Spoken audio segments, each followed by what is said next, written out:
আসসালামু আলাইকুম। ম্যাথ কেয়ারের পক্ষ থেকে আপনাদের অসংখ্য অভিনন্দন ও শুভেচ্ছা।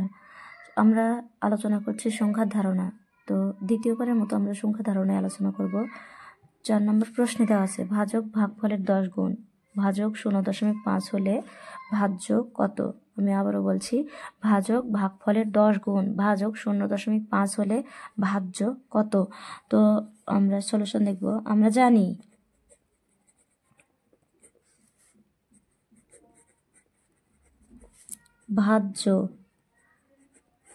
ভাজ্য ইজিক্যাল টু ভাজক গুণন ভাগফল প্লাস ভাগশেষ। তো আমাদের প্রশ্নে দেওয়া আছে ভাজক এবং ভাগফলের মান, কিন্তু ভাগশেষের মান দেওয়া নেই। যেহেতু বেশিরভাগ মানে ম্যাথ সলিউশনে ভাগশেষ শূন্য আসে, সেহেতু হিসেবের সুবিধার্থে আমরা ভাগশেষ শূন্য ধরে নেব। তাহলে এই ভাজ্য ইজিক্যাল টু ভাজক গুণন ভাগফল প্লাস ভাগশেষ, এই সূত্রটা আমাদের মনে রাখতে হবে। তাহলে কি হবে, ভাজকের মান দেওয়া আছে 0.5 গুণন ভাগফল কত? ভাগফল ভাজক হচ্ছে ভাগফলের 10 গুণ, অর্থাৎ ভাগফল 0.5 ভাগ হচ্ছে 10 প্লাস ভাগশেষ, যেহেতু আমরা ধরে নিয়েছি 0। এখন আমরা এই দশমিকের মাত্রা যদি ক্যালকুলেশন করি তাহলে কি পাবো? 0.5 আর 5 গুণ করলে 25 হয়, ভাগ হচ্ছে 10। অতএব যদি 0.25কে আমরা 10 দিয়ে ভাগ করি তাহলে কি পাবো? 0.025। অতএব ভাজক ভাগফলের 10 গুণ।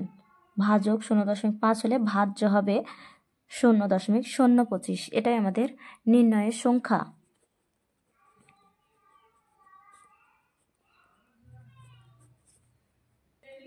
পাঁচ নম্বর প্রশ্নে বলা হয়েছে 3টি পরপর মৌলিক সংখ্যার প্রথম দুটির গুণফল 77, শেষ দুটির গুণফল 143 হলে সংখ্যা 3টি কত? 3টি পরপর মৌলিক সংখ্যার প্রথম দুটির গুণফল 77, শেষ দুটির গুণফল 143 হলে সংখ্যা 3টি কত? আমাদের সর্বপ্রথম মৌলিক সংখ্যা সম্পর্কে ধারণা থাকতে হবে। আমরা জেনে রাখবো 1 থেকে 100 পর্যন্ত মৌলিক সংখ্যা।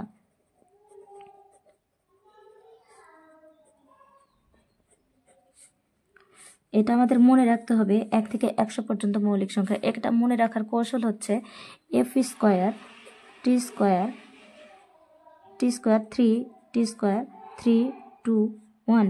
এটা আমাদের সংখ্যায় যদি আমরা সংখ্যা যদি গণনা করি তাহলে 1 থেকে 100 পর্যন্ত, অর্থাৎ 1 থেকে 10, 10 থেকে 20, 20 থেকে 30, এরকমভাবে ক্রমান্বয়ে 10টি সংখ্যার গুণফল এখানে দেওয়া আছে। তাহলে 1 থেকে 100 পর্যন্ত মৌলিক সংখ্যা কি হবে? 1 থেকে 10 পর্যন্ত 1, 3, 5, 7, 4টা সংখ্যা, অর্থাৎ f ইজিক্যাল টু এখানে f ইজিক্যাল টু 4 এবং t ইজিক্যাল টু 2। 1, 5, 7, তারপরে 10-এর পর থেকে 11, 13, 17, 19। এই হলো আমাদের 10 থেকে 20 পর্যন্ত 4টা সংখ্যা, 4টা মৌলিক সংখ্যা। তারপরে 20-এর পর থেকে হবে 2টা সংখ্যা, 23, 29 এবং 30 থেকে 40 পর্যন্ত 2টা সংখ্যা মৌলিক সংখ্যা। এখানে টি অর্থাৎ 30 থেকে 40 পর্যন্ত হচ্ছে 40 পর্যন্ত মৌলিক সংখ্যা ও 2টি। তাহলে কি হবে? 31, এরপরে সংখ্যা হয় 33, 3 11 33 হয়, এটা মৌলিক সংখ্যা হবে না। সেক্ষেত্রে 37, 39 যায় না। আবার 40-এর পর থেকে মৌলিক সংখ্যা 41, 43, 47। আবার 50-এর পর মৌলিক সংখ্যা হবে 51, 53 এবং 57 হয় না, 59। আবার 60-এর পর থেকে মৌলিক সংখ্যা হবে 61, 67। 70-এর পর মৌলিক সংখ্যা হবে 71, 73, 79, 80 পর মৌলিক সংখ্যা হচ্ছে 83, 89, অর্থাৎ দুইটা 80 পর 90 পর্যন্ত দুইটা মৌলিক সংখ্যা, এটা আমরা জেনে রাখবো। 89 এবং 90 থেকে 100 পর্যন্ত মৌলিক সংখ্যা হয় হচ্ছে 91, হয় না, 97। এই হচ্ছে 1 থেকে 100 পর্যন্ত মৌলিক সংখ্যা, সর্বমোট হচ্ছে 25টি। এটা জেনে রাখা ভালো, যদি আমরা জেনে রাখি তাহলে এই অঙ্কটা করতে খুব সুবিধা হবে। তাহলে প্রশ্ন দেওয়া আছে 3টি পরপর মৌলিক সংখ্যা প্রথম দুটির গুণফল 77। তাহলে প্রথম আমরা যদি 5 7 35 ধরি তাহলে মানে 35 হয়, 77 হয় না। তাহলে 7 11 77, অর্থাৎ 3টা ক্রমিক মৌলিক সংখ্যা যদি আমরা ধরি তাহলে হবে 7 11 13। আমরা এটা গুণ করেও দেখতে পারি সমাধানের ক্ষেত্রে। 7 গুণন 11 যদি লিখি, প্রথম দুটির গুণফল 77 এবং শেষ দুটির গুণফল কত হবে? 11 গুণন 13, 11 গুণন 13 করলে হয় 3 কি 3 43, 143। অর্থাৎ আমরা পেয়ে গেলাম যে পরপর 3টি মৌলিক সংখ্যার প্রথম দুটির গুণফল 77, শেষ দুটির গুণফল 143। এটাই আমাদের নির্ণয় সংখ্যা। এভাবে আমরা মৌলিক সংখ্যার ধারণা রেখে এই অঙ্কটি সমাধান করতে পারবো। 6 নম্বর প্রশ্ন দেওয়া আছে 3টি ক্রমিক সংখ্যার গুণফল 720 হলে সংখ্যা 3টির যোগফল কত? আমরা ক্রমিক সংখ্যা বলতে কি বুঝি? অর্থাৎ 6 নম্বর প্রশ্নে দেওয়া আছে 3টি ক্রমিক সংখ্যার গুণফল 720 হলে সংখ্যা 3টির যোগফল কত? প্রশ্নটা আমরা আবারও দেখি। 3টি ক্রমিক সংখ্যার গুণফল 720 হলে সংখ্যা 3টির যোগফল কত? তো ক্রমিক সংখ্যা বলতে আমরা কি বুঝি? ক্রমিক সংখ্যা বলতে আমরা বুঝি যে 1 2 3 4 5 6 7 8 9 10, এর মধ্যে আমরা সমাধান পেয়ে যাব হয়তোবা। তো আমরা ধরি 3 2 6, 3 2 6, 4 6 24, এটা হয় না। তাহলে 3 4 12, 4 5 20, এটাও হয় না। 5 থেকে 5 6 30, যদি আমরা 5 6 এবং 7 ধরি তাহলে কি হবে? 5 6 30, আর 30-এর সাথে 7 গুণ করলে কত হয়?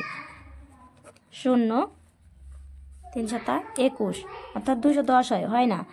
এবারে আমরা ধরি যে 7 8 9, 7 8 9, 27 56।